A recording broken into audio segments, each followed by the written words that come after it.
Hey creative friends, welcome to my channel. And in this video, I'm canning chicken, but I'm not doing another canning chicken video because I recently did one of those. But the reason I'm going to do this video is to answer some of the questions that came up from the last video. So the last video that I did on canning chicken was actually not me. I was showing Brian how to can chicken. So he was learning that, which was really cool. But he was also using the canning timer and checklist app, which I absolutely love when I'm doing things like this because it's a long process and it keeps me on track. So I love that. So a couple of the questions that were asked is, number one, all of the chicken that we've done, that I've done, has been chicken breasts. Beautiful chicken breasts. Look at that. Look at the broth. So good. This is one of the ones that Brian canned. And so a lot of people, I actually got several questions, people saying, can you do dark meat, like chicken thighs? And yes, you can. So they're a little bit different in the process and everything's the same, but I'm going to show you a couple of tricks that I do just to make it easier, because cutting up the breasts is so much easier than cutting up the thighs. I don't know, they're smaller, they're thinner, and they have a lot more of this little fatty grizzle, you know, this stuff on there.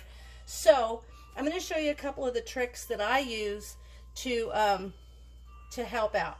So I've got this bowl already cut, and then I always have a separate little container for all the bits that get cut off, okay? So I'm going to set those out of the way. And then the trick for me is, because the thighs, they just, well, the chicken meat in general, I always wear gloves, it gets to be slippery, like real slippery, and the thighs, for example, have a lot more of this white that I like to cut off. There's even some skin on that one that shouldn't be. I like to cut it off because you know, I just don't want that extra fat in there. So it's good to have kind of a cleaner chicken breast. Now, or a chicken piece. When it comes to thighs, my trick is my kitchen shears. So I can easily grab a thigh and cut it, and because the thighs are much thinner, I cut them in larger pieces. And this is going to be perfect when they're in the jar to just shred and add to like barbecue sauce and make a barbecue like sandwich. Oh, so good.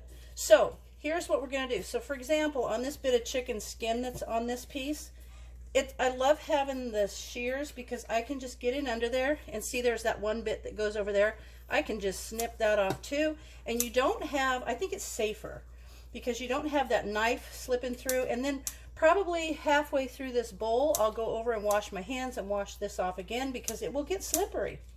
You know, it just does. So I'm going to cut that big old piece of skin off. There we go. And then come around the corner and grab that. Look at that. Nice clean way to take that off. And then I can snip that off. And then I'll turn it over and look. There's a little bit there I might get rid of. But I'm just going to cut this piece in half first. And it's so much easier than sliding a knife around. And if I did use a knife, I would use a serrated knife, just because I feel like it just grabs the meat better. So there's a piece. Now on this one, with this is really hard. It's kind of in that fascia right there, that little kind of that clear skin there, that's the fascia. So I'm just going to slip my scissors up underneath there, get me a little starter, and then keep slipping my scissors up under there and grab it.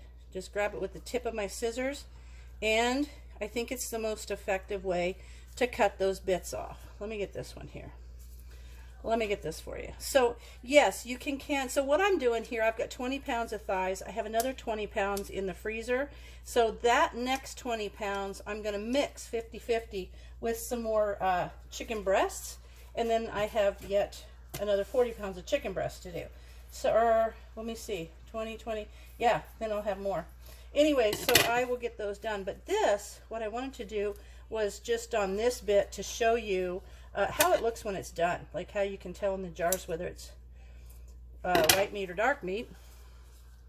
Okay, so there's a chicken thigh cut up and ready to go. And I will try, as I'm doing this, to think of some of the other questions that were asked of me. But yes, I like to do the thighs, particularly if I'm doing like an Asian stir fry. And see, I'm cutting it in a bigger piece than I did the breast chunks. I did like in little 1-inch nuggets, really.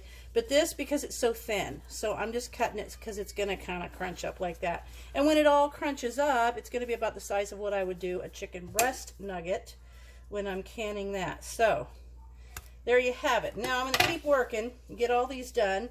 I will put a link to the video where we canned the chicken in the description so you can go see the whole process. But for this, I'm going to go ahead and get this all done and probably in the jars. And I'll let you know, let you take a look at them in the jar. And then we'll get to canning it so that we can come back to the finished product.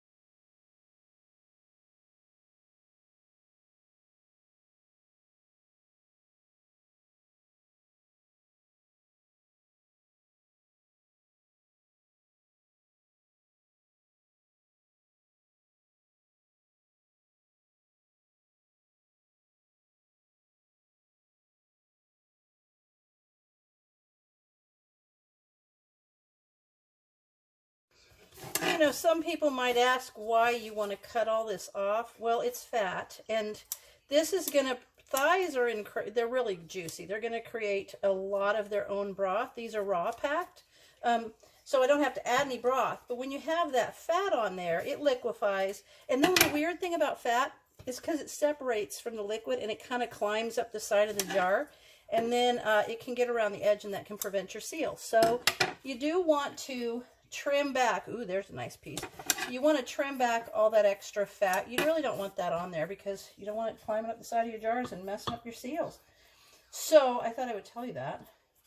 Now I think I'm getting a little bit slippery here. So I think I'm going to go wash my hands and my scissors. I don't care about the cutting board, but I'm going to go wash those things. But see, the nice thing is I've done a lot of chicken, and this is all I have right here of this chicken fat and some skin. And it really, I think, by doing it with the kitchen shears, it really saves. Look at that. So I'm able to just pull that fat up and then just kind of trim down. See, I'm getting slippery, but trim down the edge. And really, look at that. Very, very little, if any, chicken meat actually comes along with it. All right, so I'm going to finish this bit, and then I'm going to go ahead and go wash things up and get the slip off of them. And then I will come back and finish this bowl, and then I'll put it in the jars. All right, I'm ready to start packing my jars. A couple of things. One of the reasons it's really, really good, I got this big bowl. Let me show you. I got that great big bowl of chicken, and that's 20 pounds. I've got 20 pounds here. See that? Big old bowl. And look, by using my shears, I only got that, but this is really very little chicken meat waste. It's all really fat, so that's a good thing. So secondly, one of the things I think is important, especially if you're going to buy the meat in this like big bulk packages, is to check over all the pieces, because there's some little bones that were actually in one of the pieces, and I ran across that several times, so you want to keep an eye out for that.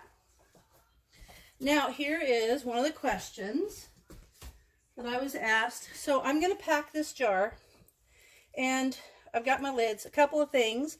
I have a big bag over here of lids that I've used before, and those lids I'm going to use for this, because the pressure canning of meat and fish and stuff tends to kind of darken the lids, the rings. I've got my lids all ready to go, my flats. And if you want to see the process, like I said, go over and check out the video that's linked in the description. But I've got a bunch of the older rings. Oh, I don't like that little bit. I'm going to cut that off. I've got some of the older rings there that I'm going to use, because this will darken them, and then they just don't look as nice. So I kind of try to use up older ones for that. Let me trim that bit off. I must have missed it. Okay, there we go. And so the other question I get asked a lot is, how come I don't debubble? Well, you debubble things that have liquid in them, because the little particles of food that are in the liquid, like they'll sit like that, and there will be little pockets of air, and you have to move them around so that air can escape. Well, with this, I'm going to look and see there's some space, so I'm just going to pack this in, but there's no liquid in here for the air to get like trapped, because this is going to produce its own broth. See here? See how that broth is? It's going to push all the air out if there is any, and you really can't avoid having any air in one of these pieces. Ooh, there's another little bone. Wow, I can't believe that. I thought I went over those really good. Anyway, so see, there's a little bone right there. I want to trim that. I'm going to keep my little knife over here. Maybe I should bring my shears back, but that's fine. I think I went through most of them. Anyway, so you don't have to debubble this because you're just going to kind of mash it around and fill in the holes, but if you're packing it carefully, and this, I'm going to pack it, and if you look at the other video, it'll do the whole head space and stuff. The thing I don't like about what's happening right now is I am out of pint wide mouth jars, pretty much, which is unbelievable because I have a lot of jars. So I'm having to use the kind with the little shoulder. That'll be fine though. I can, like, when I open it, I'll just kind of break it up for it to come out of the jar. But I am going to pack this jar, and then I'm going to process everything. If you want to know the process, go over and check that other video out. And then I'll come back to you when these are all done so that we can look at the difference in the appearance of the dark meat versus the light meat. All right, now all of these just came out of the canner, and you can see that they're still boiling. They look so good. They really look like a good bunch. This canner load turned out perfect. And I'm already hearing the seals top, so I feel like they're going to be great. But I want to show you the difference so that you can see a little bit. You see, this is just a wee bit darker. It's almost like the meat is a bit pinker than the regular chicken breast. Let's see that. So do you see the difference there? Let me get you lined up. I'm so sorry. I don't have you on a... There we are. So there's the chicken breast that I did, and there's the thighs. So you can see that you could tell on a shelf pretty much which is which, but I'm still going to label it, of course. But anyway, those are really cool. Brian said he likes this shape of jar. So, kind of cool. I'm excited about having this. And now, I've got 40, 80. I still have 100 pounds to go. Yep. But that's fine. We'll get there. So, I've done, yep. So, anyway, this is 20 pounds of chicken, boneless, skinless chicken thighs. And I hope I answered your questions from the video where Brian canned that chicken. But if you have any other questions, feel free to comment. Put them in the comments, and I'll do my best to get an answer to you. And as always, thanks for watching, and I'll see you in my next video.